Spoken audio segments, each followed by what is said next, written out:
নমস্কার বন্ধুরা, চৈতালির গল্প কথায় আপনাদের সকলকে স্বাগত জানাই। গোপাল মাঝে মধ্যেই রাজামশাইয়ের আদেশে মহেশগঞ্জে যেতেন কাজের জন্য। মহেশগঞ্জে জমিদার বাড়িতে ছিল তার কাজ। গোপালদেরই গ্রামের এক বৈষ্ণব বৃদ্ধ ছিল, যিনি মহেশগঞ্জে তার মেয়ের বিয়ে দিয়েছিলেন। গোপাল মহেশগঞ্জে যাচ্ছে শুনে সেই বৃদ্ধ গোপালকে রাস্তায় ধরলেন। বললেন, বাবা, আমার তো আর মহেশগঞ্জে যাওয়া হয়ে ওঠে না। তুমি যদি আমার জামাইয়ের খবরটা একটু এনে দাও, আমার জামাইয়ের সম্পর্কে যদি কিছু বিস্তর জেনে দাও তো খুব ভালো হয়। গোপাল বললে, ঠিক আছে ঠিক আছে, আমি যখন মহেশগঞ্জে যাচ্ছি নিশ্চয়ই আপনার জামাইয়ের খোঁজ খবর এনে দেব। বলে গোপাল চলে গেল।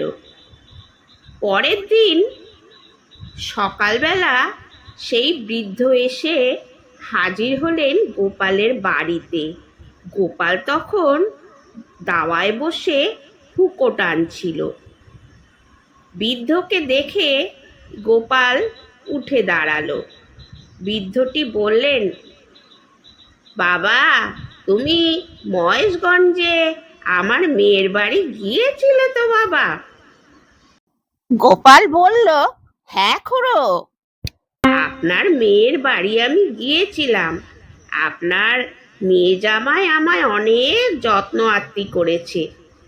তা বাবা, আমার জামাইকে কেমন দেখলে? আপনার জামাইটি ভালোই মানুষ, তবে একটু টিয়ে খায় আর কি। বৃদ্ধ চমকে ওঠেন। হ্যাঁ, জামাই কি খায়?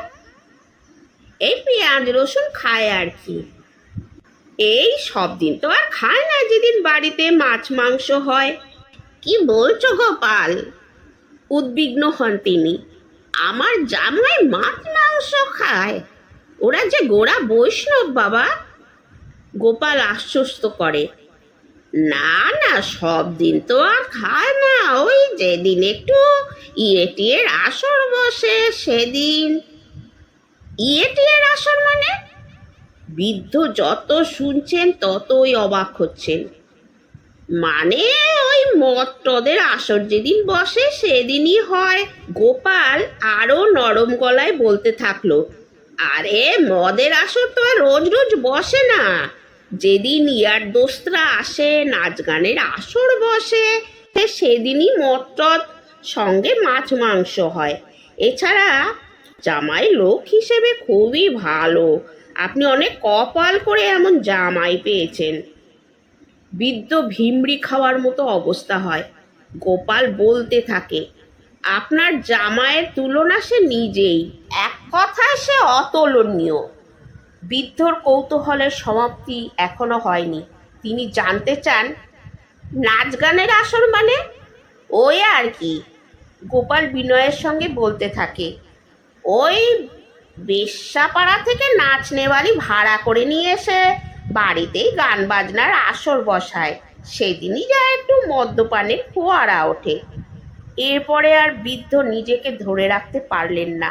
ঠিক আছে ঠিক আছে বাবা গোপাল, আর কিছু বলতে হবে না, আমি সব বুঝতে পেরেছি।